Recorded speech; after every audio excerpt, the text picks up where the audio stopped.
¿Por qué algunas sectas como los Testigos de Jehová, que tienen asociaciones de víctimas en España, siguen actuando tan impunemente y los gobiernos no hacen nada?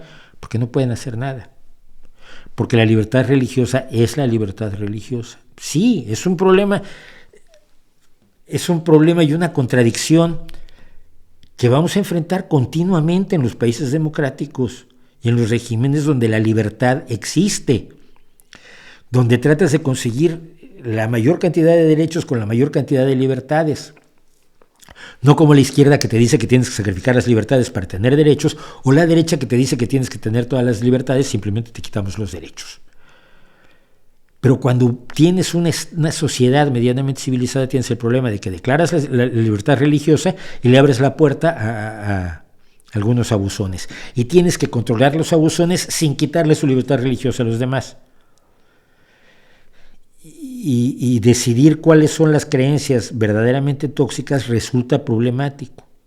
Resulta muy fácil en el caso de ciertas sectas, pero en otros no es fácil. Está la gente allí porque está coaccionada realmente, psicológicamente coaccionada, o está por decisión propia.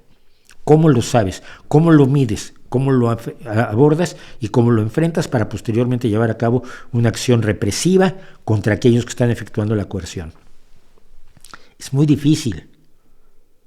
Ojalá y hubiera mejores mecanismos. Creo que los estudiosos de las sectas han dado mejores mecanismos de los que tenemos hasta ahora. Pero los gobiernos tenemos que entender que se ven muy limitados por su propia convicción de que la libertad religiosa es una libertad fundamental.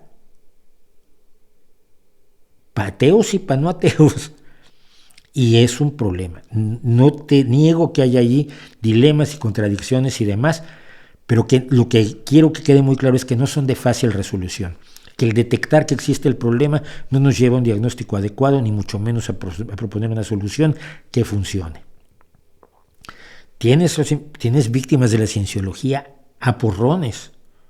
Sin embargo, los gobiernos ven difícil luchar en contra de la cienciología. Y como eso, todas las sectas de las que ya hablé en el vídeo de ayer, todas las sectas de las que se puede hablar, tenemos ese problema con ellas.